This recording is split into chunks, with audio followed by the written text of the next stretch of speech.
Hello friends, welcome to Nursery Education Channel.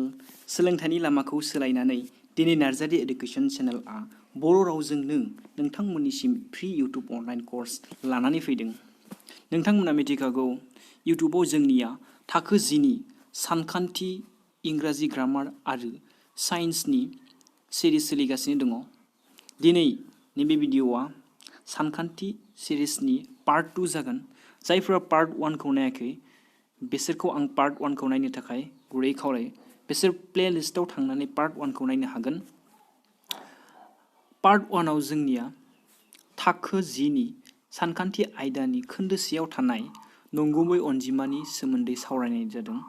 बेखौ नायनानै नोंथांमोना पार्ट 2 खौ नायनो हागोन। ओके।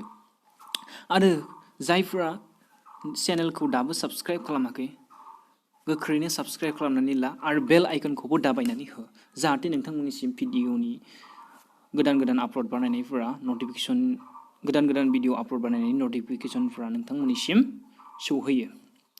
ओके, दिनै जोंफोर पार्ट 2 खौ स्टार्ट खालामनोसै। पार्ट 2 आव जों सावरायगोन मा इउक्लिडनि राननाय बिमावफारि। इउक्लिडनि राननाय बिमावफारिखौ जोंफोर जुदि मोननै दाजाबथाय र'खौ अनजिमा होनाय थायो अब्ला बिसोरनि देरसिन आगोसार सानजाबगिरिखौ दिहुननो थाखाय बाहायनाय मोनसे सोलो। हमबाय मोननै दाजाबथाय र'खौ अनजिमाया ए आरो बि। ए आ बिनिख्रुइ गेदेरसिन जायोब्ला हमबाय ए आ जोंनिया रानजाग्रा, बि आ रानग्रा आरो किउ आ रानगासै आरो आर आ जोंनिया आद्रा एबा रानखोन्दा। अब्ला जों इउक्लिडनि राननाय उफ्रा बिखान्थिखौ बाहायनानै बिदि लिरनो हायो इकुवेशनखौ ए इकुवेल टु बि किउ प्लास आर।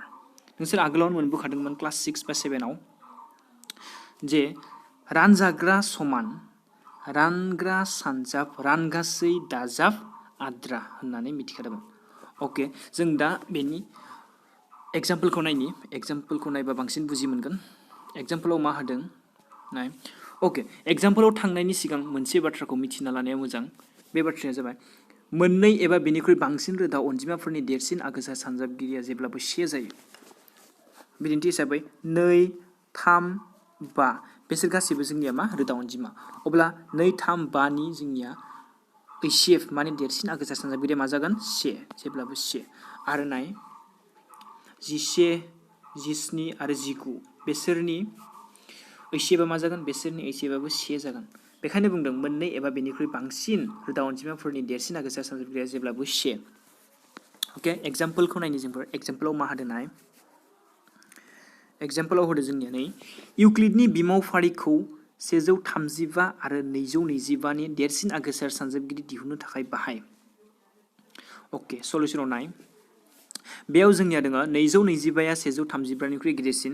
बेखायनो इउक्लिडनि राननाय उफ्रा बिखान्थिखौ बाहायनानै फर्मुलाखौ नाय। जों फर्मुलाखौ मोनबोखादोंमोन ए इकुवेल टु बि किउ प्लास आर।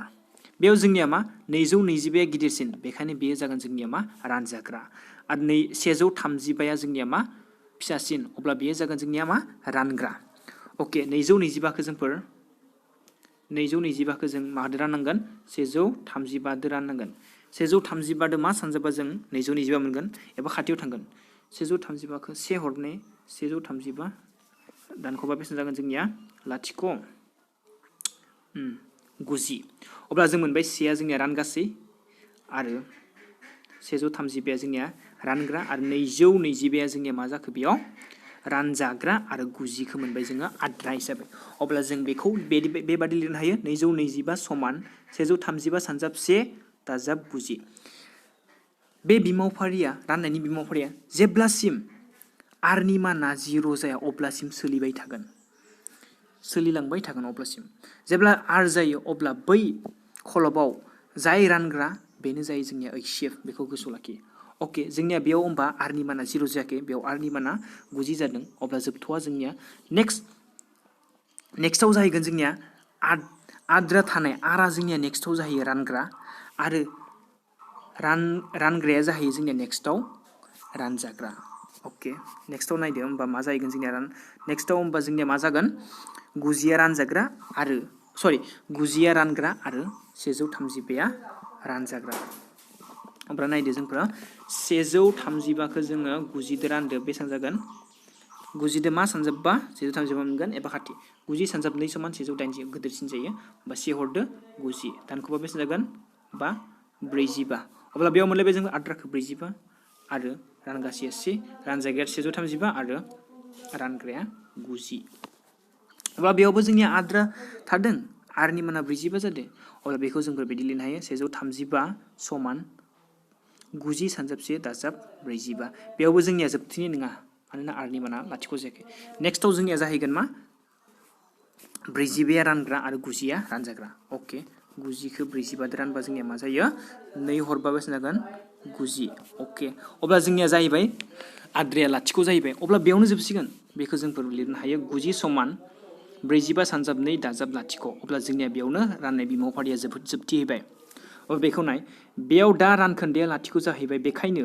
जोंनि मावफारिया जोबथाबाय आरो बे खलबआव रानग्राया 45 बेनिखायनो 225 आरो 135 नि देरसिन आगोसार सानजाबगिरिया जोंनिया जाहैगोन 45 ओके होप यू गाइस बेखौ नोंसोर बुजिबाय जानांगौ आरो नेक्स्ट एग्जाम्पलखौ नाय बेयाव बुजियाखैबा बांसिन बुजि मोनगोन नेक्स्टखौ ओके नेक्स्टखौ जों बानायनि बेयाव होनाय दङ मा इउक्लिडनि राननाय बिमावफारिखौ बाहायनानै 867 आरो 255 नि ओइसिएफ दिहुनहोदो माने देरसिन आगोसार सानजाबगिरि बेयाव जोंनिया दङ 867 जोंनिया 255 निख्रुइ गिदिरसिन अब्ला जों मा जागोन रानजाग्राया जोंनिया 867 आरो रानग्राया जागोन जोंनिया 255 867 खौ 255 जों रानबा बेसेबां जायो जोंनिया बेयाव 3 हरबा बेसेबां जागोन बेयाव 5 16 बेयाव जागोन जोंनिया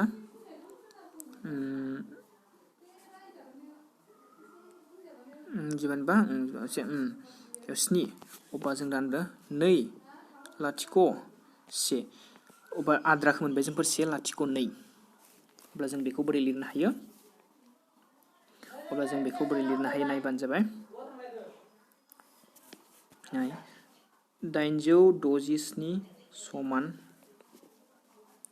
255 सानजाब 3 आद्राया बेसेबां 1 लाथिख' 2 बेयाव एबार आद्राया थाबाय 1 लाथिख' 2 बे नेक्स्टआव जाहैगोन जोंनिया मा रानग्रा आरो रानग्राया नेक्स्टआव जाहैगोन रानजाग्रा ओके एबार मा जागोन 255 खौ जोंफोर मादो राननांगोन 1 लाथिख' 2 जो ओके राननाय बेयाव 255 खौ राननाय मादो जोंफोर 1 लाथिख' 2 दो रानबा बेसेबां जागोन 2 सानजाबबा बेसेबां जागोन 204 दानख'बा बेसेबां जागोन 1 5 एबार 51 अब्ला बेयाव मा होननांगोन जोंफोर आद्रा मोनबाय 51 मादो रानगासेया 2 नेक्स्ट नायदो होमबा जोंनि बेसेबां मोनगोन बेयाव जागोन 2 सानजाब 2 दाजाब 51 नेक्स्टआव जाहैगोन रानग्रा आरो 102 जाहैगोन रानजाग्रा अब्ला नायदो अब्ला जोङो नायदो नेक्स्टआव मा होनदों 102 समान 51 रानग्रा सानजाब 2 दाजाब लाथिख' अब्ला जोंनिया बेयो जोबथिहैबाय लाथिख' जाहैबाय नालाय जोबथिहैबाय अब्ला बेयाव जोंनिया रानग्राया मा 51 अब्ला 51 जोंनिया 867 आरो 255 नि ओइसिएफ जाहैगोन अके बेखौ मोजाङै लिरफिननि फारसेनिफ्राय नाय 867 समान 255 सानजाब 3 दाजाब 1 लाथिख' 2 255 समान 102 सानजाब 2 दाजाब 51 102 समान 51 सानजाब 2 दाजाब लाथिख' अब्ला जोंनिया जोबथेहैबाय बेयाव बेखायनो जोंनिया जासिगोन जोंनिया मा होनना लिरनो हायो बेखायनो 867 आरो 255 नि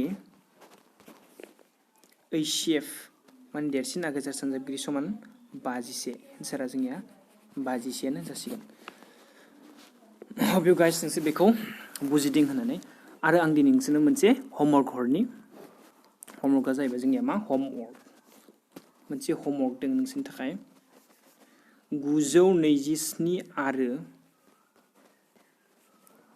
345 बिसोर मोननैनि ओइसिएफ दिहुननांगोन HCF आरो बेखौ दिहुननानै नोंसोर कमेन्टआव हो अब्ला आं बुजि मोनगोन दि नोंसोर बुजिबाय होननानै आरो बुजियाखैबा सोंफिन आं खेबसे नेक्स्ट भिडिअ बानायफिनगोन नङाब्ला नोंसोर भिडिअखौ फार्स्टनिफ्राय नायफिन अब्लानो बुजि मोनगोन बेखौ नोंसोरो बानायनानै कमेन्टआव लिरना हरनांगौ एन्सारा मा जागोन बेनिया 927 आरो 345 नि HCF मा जागोन